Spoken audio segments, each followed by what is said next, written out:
I'm going to talk about Raku, previously known as Perl 6, until October last year. Long story short, it's a different language. So, I mean, you think about something that has a 6 in its name, and then you say, okay, so it's like 5, or bigger or better or whatever. But it's not. It's totally different. Still, there is more than one way to do it. So Larry Wall, which by the way his nickname is Tim Toady, there is more than one way to do it. So the basic idea about Raku is that there is more than one way to do it. But before, let me tell you about Raku. Before that, what are the kind of things that many cool emerging languages do nowadays? What kind of things are you going to find in new languages and also old languages which are getting new features? One of them is Unicode, because Unicode is important. It's very extremely important. I mean, it's the basis of every single language. It's the basic of every single text computing nowadays. Let's check out, for instance, JavaScript. JavaScript has very good support of Unicode. I don't know if you can see that. Let me. Okay, lower it up for you. Still, you see that there are many ways of supporting JavaScript of supporting Unicode in JavaScript. For instance, you can write the name of identifiers. You can write them in Unicode, but also you can use them inside regular expressions. So you can check if something is actually Greek or not, and you can then call this function with this thing, and then it will actually output yes because it's. But still, you see something here, which is this thing, right? This is U. So you are telling explicitly JavaScript that it's Unicode. It's a Unicode regular expression. It's like it happened, for instance, in Python 2. In Python 2, if you wanted a Unicode string, you have to put a new in front. So, I mean, it's supported. And you will see this in many languages. Many languages will have different kind of support. But there are some other things. For instance, lambdas. Lambdas are so important that even C++ has lambdas now, which is totally amazing. Also, immutability. Immutability is, the two things are kind of related because they're related to functional programming. Lambdas are functions that you can use as data, and they are first-class citizens. And immutability is something that you are going to use because you're going to create some kind of variables that are not changed, and you are going to do some kind of things with them. Like, for instance, this. I will. Okay, can you see that? Yeah, right. This is Clojure. It's not a very modern language, but it's very similar to many other Lisp-like languages, like for instance, while or some other like that. The first thing is we define a lambda here. This is a lambda because we are saying we are defining some general kind of data, which is ellipses, and then we are saying, okay, so this is going to be an fn, a lambda, and then it's going to take this as an argument, and it's going to do this, right? And then this function is a recursive function, which is using that lambda right here, right? So I'm using both things here at the same time. The good thing about immutability is that you can be pretty sure that some particular data structure is not going to change. That allows for lots of optimizations. So also needs you changing a little bit the way you think about algorithms and everything, and it allows you to forget about loops, so that loops can be eventually deprecated. There are also some other kind of things like postmodern assignment. Basically, what you do is you destructure arguments. So instead of taking one data structure here, and then you do some kind of exploration of that data structure, and you put several data structures on the other side, on the left-hand side, you can do that in one single way. And also gradual typing. Gradual typing is a very cool thing that many modern languages have. And it allows you to use type if you want, not use it if you don't want, right? You can have some types, some data structures that are whatever, they can change. They can have different types along its lifetime. But then some others you say, no, I want this data structure to be like that. I'm putting these two things together in Kotlin with Derrida, who is the father of postmodernism, and then he was all the time talking about the structuring and okay, that's it. You see several things here. First one is a lambda. Lambda is right here. Lambdas are all over the place. There is almost no single language that doesn't have lambda. I'm pretty sure that Fortran in the next iteration will have lambdas. Anyway, just in like here, right? And then you also, Kotlin is very nice because it allows to the structure in a pretty simple way. You just create a data structure in any way, like a struct or whatever, and you can assign it to something else. With you don't even need to specify what you are going to assign to the first thing, what you are going to assign to the second thing. You see that in this case, I return a result, which is a data structure that I define right here, and then result says 42 and true. In this case, says something else and false. So it's a data structure, this data structure right here, with two things. Here, I'm assigning the result of that, which is a data structure, to two different variables. I'm destructuring that data structure directly, which is easy, which is nice. I don't have to create an intermediate data structure. I don't have to deal with issues of memory allocation and things like that. Pretty fast, pretty straightforward, type safe, everything very nice, right? Then you have things like pattern matching for complex decision making. So the kind of thing it avoids is if cascades. So you don't have like, if this happens, then do that. If else, if this other thing happens, then another thing, then another if, then another else. You know, if cascades. By the way, this is a very nice cascade in Iceland. All the pictures are mine. And they are all Creative Commons, so you can download them. You can do whatever you want to do. It's the Creative Commons CC by SA. Anyway, so we are going to try them in Scala. Scala is, I'm not going to say a pretty nice language. I'm going to say it's an academic language. It means that it does some things very well, some other things not so well. That also means that as any other academic language, it was in obscurity for a long time. And then all of a sudden, data science happened. And then everybody said, oh, data science, we are going to learn Scala. But anyways, it's a language that you can do very nice things with Spark and everything. But it's also object-oriented, it's functional, and it's got very nice features. Anyway, I was looking at this pattern matching, which we use this thing called match. It's a keyword in Scala, which is match, and then you check card, and you can check it against A's, 3, JQ. You can do more complicated things here, like you can put some regular expression, you can compare it with a type, you can do some other complicated things. And you also have a default type, a default case, which is this one, I mean, which you're going to use. In this case, it's like a cascade of if, only it's nicer, because you see very clearly the intent of the code that you are seeing there. Eventually you use it, you know, you call it in points, and it goes to here, and it prints whatever, right? Multiple dispatch. The great thing about multiple dispatch is that depending on the signature of a method or function, you're going to call different code. So again, you avoid ifs. Again, you state very clearly what's the intent of your code. And then your GIT compiler or anything that's a lower level can see very clearly what's going on. And then it can kind of optimize what's going to happen.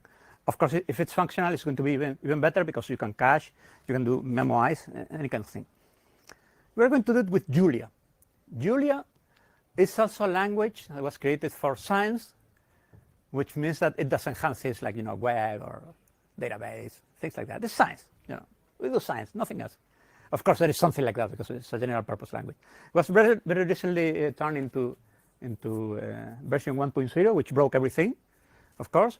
But anyways, it's a language. It's got very extensive support of macros, and I mean, there are many cool things about Julia.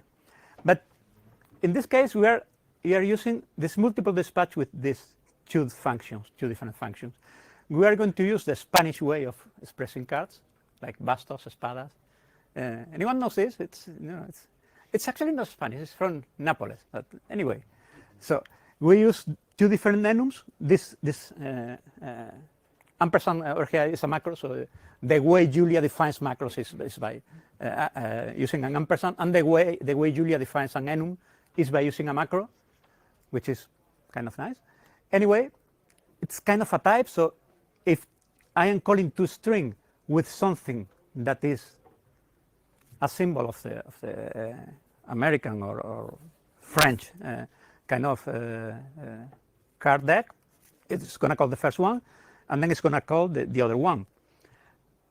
this is also a lambda. So we are defined to string as a lambda because we are not putting, the key or whatever. We're saying, no, this thing is going to be equal to that. And also we are using Unicode. We can use enum. We can use directly Unicode symbols here as Unicode. That's cool, right? Sloths will inherit the Earth. Actually,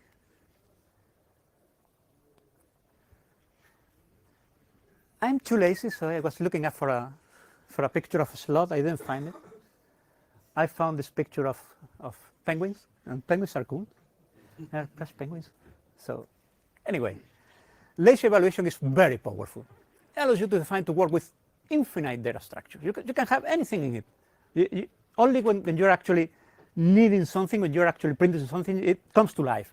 But working with lazy is also functional because you can work with mathematical data structure, infinite sequences, infinite maps, whatever.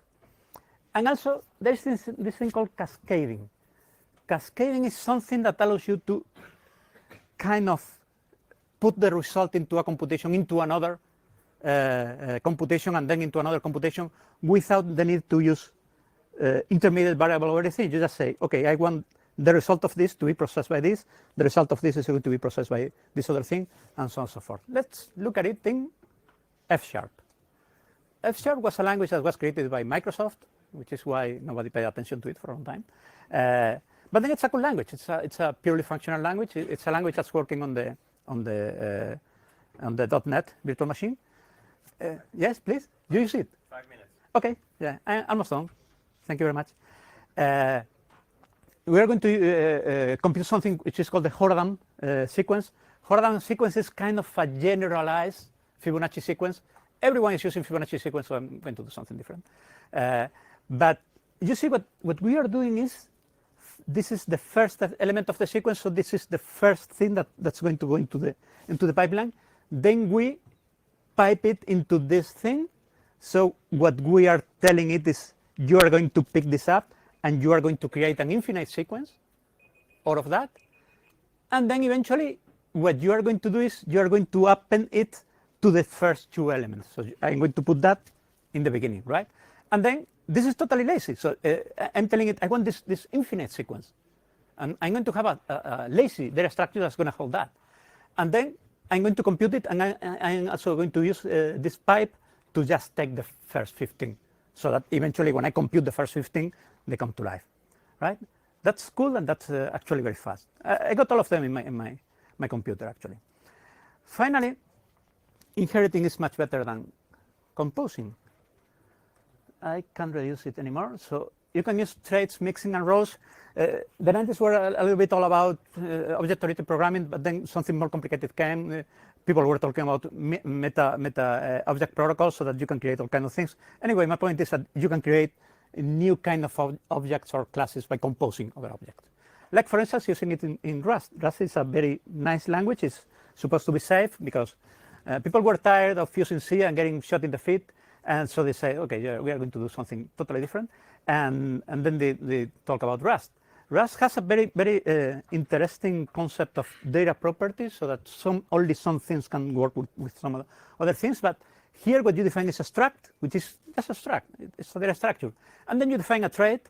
And then here what you say, okay, so what I am going to do is I'm going to apply this code for this trait for this data structure. So you kind of bind it together. And that's, using traits in Rust. What's the point with Raku? I didn't talk about Raku so far. Well, just a little bit. The point with Raku is that it's got everything and the kitchen sink. This is actually my kitchen sink at home. Right? It's a little bit dirty. There's some chopstick here. The rest of the... Anyway, took me a while. In most cases, I hadn't seen those languages ever. I had never written a line of code in Rust or in, of course, in F# or JavaScript a little bit, Python. Also, it took me a while, but not too much. The most difficult part was actually Kotlin, because syntax is tricky. Because you have to know how to do some specific thing, like concatenating two strings or getting an element of an array. And there's a new Emacs mode for everyone. So it took a while. You had to look up the right Emacs mode. But I understood the concepts. The concepts were there because I code in Raku. So every one of those things is in Raku, and many more. This is me, Jimerello. I'm part of the kind of the core of Raku development. I work more or less with the documentation, and that's my GitHub, by the way. And this is going to suck anyway, so I'm not going to even try. It's on the web, you can check it out. But this is a Raku program which has around 20 lines of code, which implements every single concept I have talked about here, every single one of them, plus one that is incredibly cool. I will see if I can show it here. You see it here? You know what's that? It's Arab numbers. Raku is able to do arithmetic with Arab literals. As far as I know, there is no language that's able to do that. This is actually a range. So it's a range that goes from 1 to 1,000, right? So this is 1 to, and it's also written in the right direction because Unicode is important. So if you are written in Arab, you have to do it in the right direction. You type it in the direction, but it shows up in that direction. So it's incredible. I mean, this is not part of the highlight. I'm using this slanted I, which is a Unicode thing. Anyway, it's there. You can check it out. So learn Raku to learn every single language. Or at least the cool ones. That's it. Thank you very much.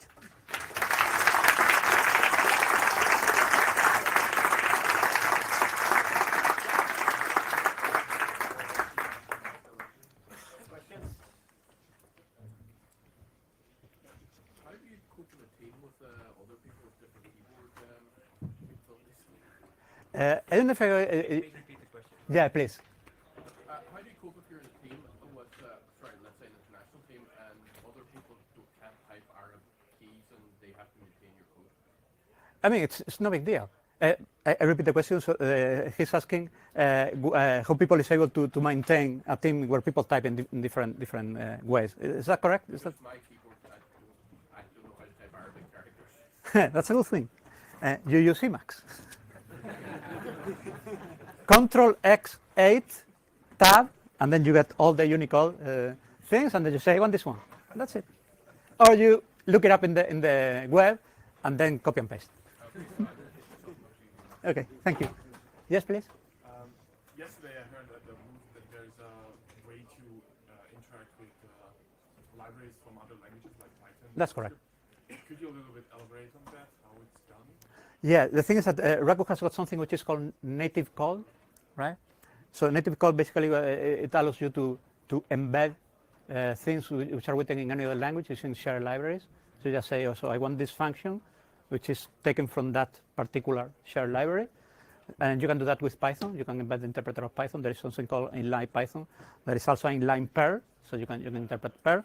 And you can basically do anything. Many libraries are just basically, I want this C library or even anything that can be compiled from Go or Rust or whatever to a shared library. I want this inside Raku. So I load it, and then what I do is I want this function in C to be called that other way, and this data structure, which is in the original language, to be called in this other way. It's called native call. It's amazing. It works pretty well. Thank you very much. Thank you.